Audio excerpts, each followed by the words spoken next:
आज वो खिलाड़ी जो महिला थी, आज उसके साथ नहीं, हम सबके साथ होगा। हम जागेंगे और पूरे देश की महिला को लेकर आए दिन धरने पे बैठेंगे, क्योंकि ये खाली एक खिलाड़ी महिला की बात नहीं है, ये मणिपुर की बात नहीं है, ये साक्षी कांड की बात भी है, जो साक्षी कांड में इंसाफ नहीं मिला। डबल इंजन की सरकार है मणिपुर में। हमें नहीं चाहिए। अरे बिकाऊ सरकार है, सरकार हम खुद महिला अपनी बनाएंगे।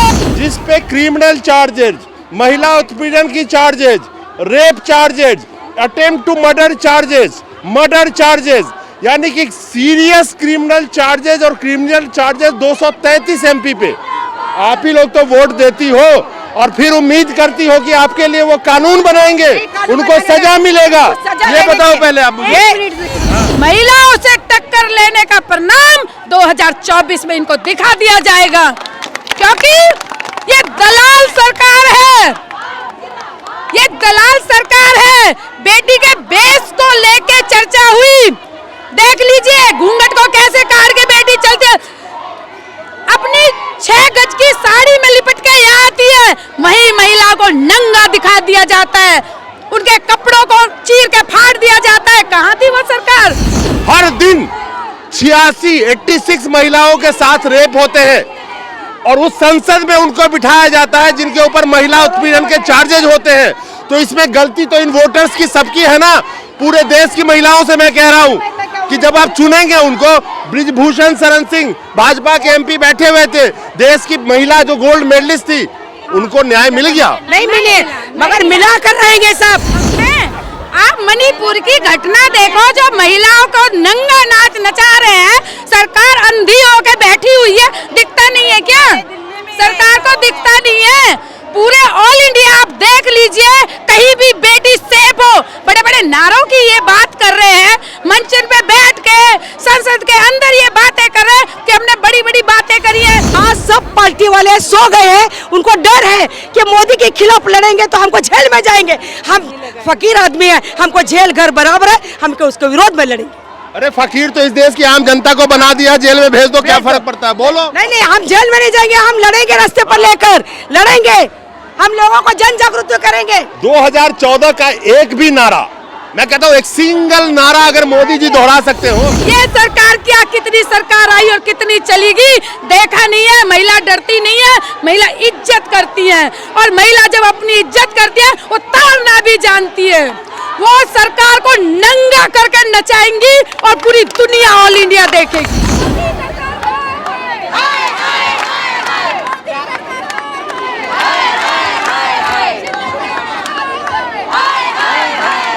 दोस्तों नमस्कार, All India Women's Democratic Association से ये महिला आई हैं और अलग अलग प्रदेशों से कम हजारों की तादाद में आज जंतर मंतर पे इकट्ठे हुई है। पूरा जंतर मंतर महिलाओं से भरा हुआ है। आप लोग महाराष्ट्र से आई हैं और All India Democratic Women's Association हजारों की तादाद में आई है, किस वजह से आई है यहाँ पे? सर, अखिल भारतीय जनवादी महिला संगठन पूरे महाराष्ट्र से तकरीबन 22 जिलों से कम 1000 के आसपास हमारी महिला दिल्ली में मोर्चे के लिए शामिल हुए हैं। पहला सवाल यह है कि हमारे जो बीजेपी सरकार है, महिला के ऊपर अत्याचार बढ़ता है, उसके ऊपर कुछ कानूनी तौर पर कुछ होता नहीं है, उसके ऊपर तो कानूनी तौर पर उसका मसला हल होना चाहिए, आरोपी को शिक्षा होना चाहिए, वो होती नहीं है। आज छोटी बच्ची से लेकर बड़ी बूढ़ी औरत तक के बलात्कार के प्रकरण बढ़ रहे हैं, उसके ऊपर कहीं नहीं।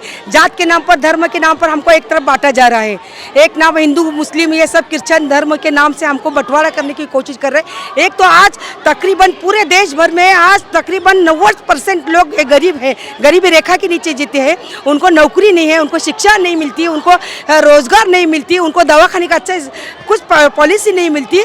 आज वो सरकार छोड़कर सिर्फ हिंदुत्व के नाम पर, राम के नाम पर, धर्म के नाम पर ये सर हमको एक भूल भुलैयापना कर रहा है। अब मोदी सरकार से हमको चुनौती है, 2024 में जो चुनाव आएगा तो हमारा पहला सवाल है, हमारे महिलाओं के ऊपर जो अन्याय अत्याचार होता है वो ताबड़तोड़ उसको कम होना चाहिए। एक सेकेंड, अब ये महिलाएं क्यों आई है आपने सुन लिया, और यही वो महिलाएं वोटर है देश के सारे 46 करोड़ 46.5 करोड़ जो महिलाएं हैं इस देश में जो वोटर है, उनकी मैं बात कर रहा हूँ।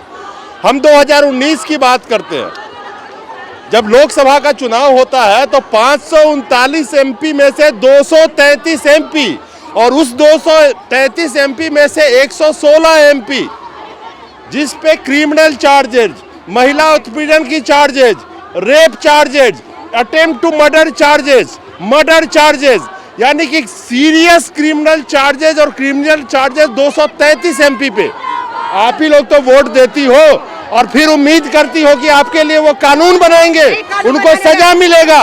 ये बताओ पहले आप मुझे। हाँ। हम लोग वोटिंग नहीं करते। आप किस बुनियाद नहीं पे? करते हैं? हम लोग क्यों नहीं करते हम हैं? लोग बीजेपी को वोट नहीं किए ले। जिस तरह से आप यहाँ पे सवाल कर रहे हैं कि आप ही वोट किए ले, हमारे आपसे मेरी बात समझिएगा, आपसे मतलब है मैं सारे वोटर्स की बात कर रहा हूँ। ठीक है, देखिए सुनिए, लेकिन एक बात बताइए, 5 साल में एक उम्मीद रहती कि हमारे यहाँ पे हमारे देश में कोई परिवर्तन होएगा।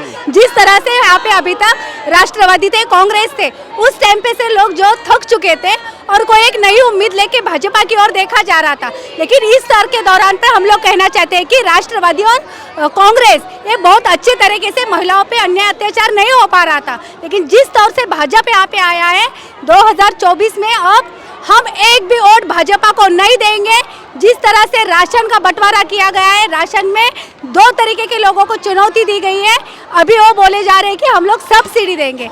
आज का हमारा मोर्चा है कि हम लोग को डीबीटी नहीं चाहिए, हम लोग को अनाज चाहिए। और सरकार की ये चुनौती है कि हम लोग गौर गरीब लोगों को डीबीटी देंगे। जिस तरह से मैम एक मिनट रुकिएगा, देखिए DBT is the direct back transfer, different thing.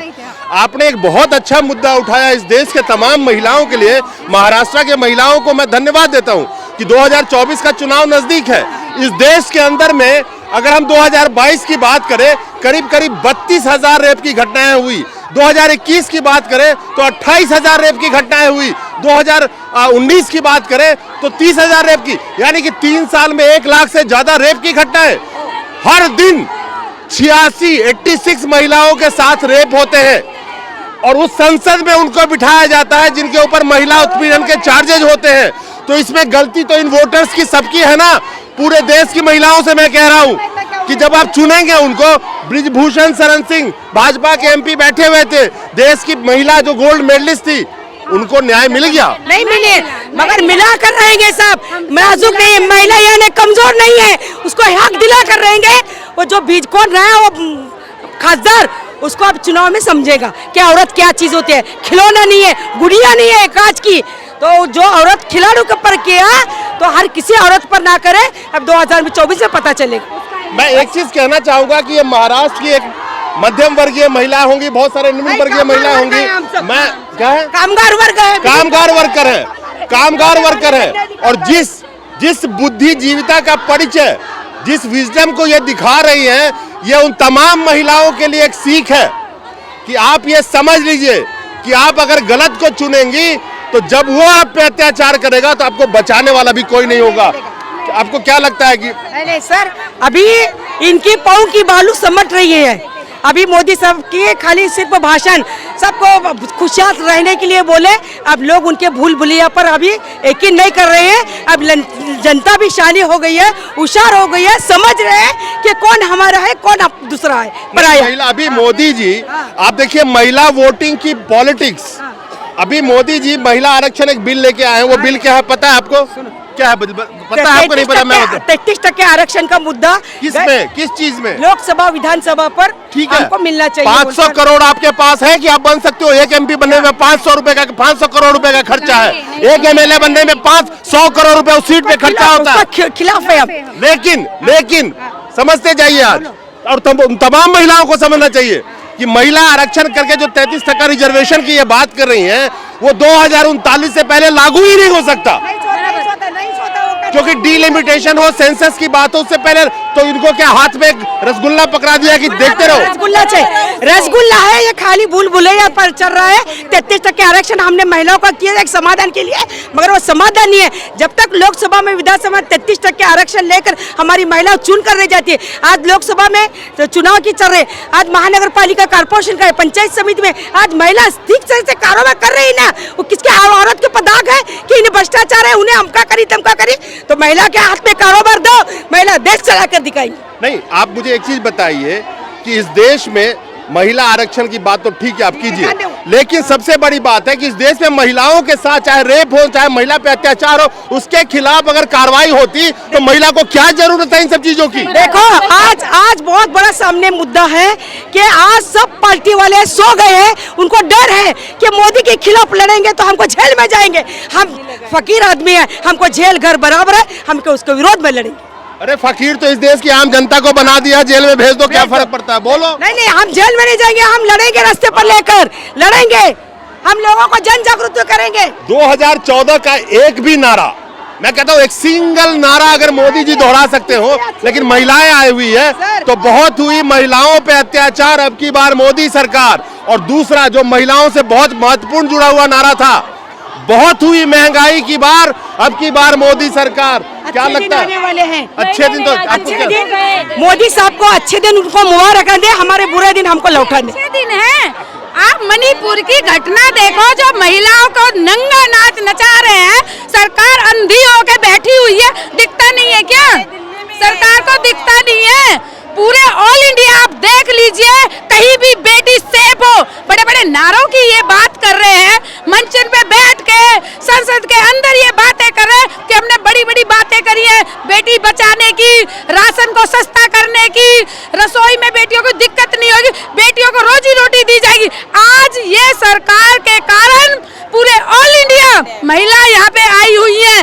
क्यों आई हुई है? ये संघर्षी महिला है। सरकार ये देख ले, एक भी महिला ऐसी नहीं है जो अपनी खुशी से जंतर मंतर पर प्रदर्शन करेगी, अपना घर छोड़ती है, अपने बच्चे छोड़ती है।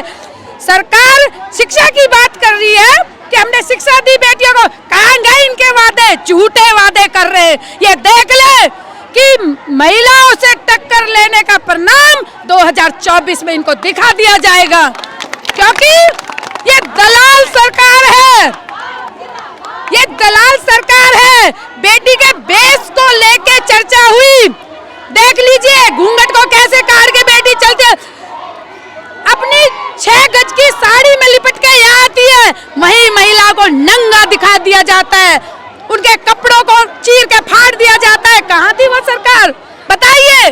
कहीं नहीं थी। रसोई में बेटियों को जलाया जाता है, कहाँ है भैया? ये खेल हो रहा है महिलाओं के साथ, हमें जवाब चाहिए। आप है इस देश की जो गोल्ड मेडलिस्ट महिला पहलवान थी, इसी जंतर मंतर पे बैठी रही। मेरी बात सुनो ना भाई, क्या होगा आज? वो खिलाड़ी जो महिला थी, आज उसके साथ नहीं, हम सबके साथ होगा। हम जागेंगे और पूरे देश की महिला को लेकर आए दिन धरने पे बैठेंगे, क्योंकि ये खाली एक खिलाड़ी महिला की बात नहीं है, ये मणिपुर की बात नहीं है, ये साक्षी कांड की बात भी है, जो साक्षी कांड में इंसाफ नहीं मिला। डबल इंजन की सरकार है मणिपुर में। हमें नहीं चाहिए। अरे बिकाऊ सरकार है, सरकार हम खुद महिला अपनी बनाएंगे और इस सरकार को उखाड़ फेंकेंगे। अखिल भारतीय जनवादी महिला समिति बार बार ऐलान करती है कि या तो मोदी जी सुधर जाइए, राशन, सिलेंडर, शिक्षा नीति सबको सही तरह लियाइए, पेट्रोल के दाम सस्ते करा दीजिए। अगर इन्होंने हमारी बातें नहीं सुनी, नहीं मानी, तो ये सरकार क्या, कितनी सरकार आई और कितनी चलेगी देखा नहीं है। महिला डरती नहीं है, महिला इज्जत करती है, और महिला जब अपनी इज्जत करती है वो ताड़ना भी जानती है। वो सरकार को नंगा करके नचाएंगी और पूरी दुनिया ऑल इंडिया देखेगी। ये हुंकार है इस देश के उस 46.5 करोड़ महिला वोटर जो है, जिनको लॉलीपॉप देने की कोशिश की जा रही है आरक्षण के नाम पे। लेकिन ये महिला, इन्हें आरक्षण नहीं, इनके आबरू की रक्षा करने वाली सरकार चाहिए। जो इनके आबरू पे अगर कोई नजर उठा के देखे तो उसकी आंख निकाल लेने की कानून होना चाहिए, उसको कानूनन सजा मिलना चाहिए।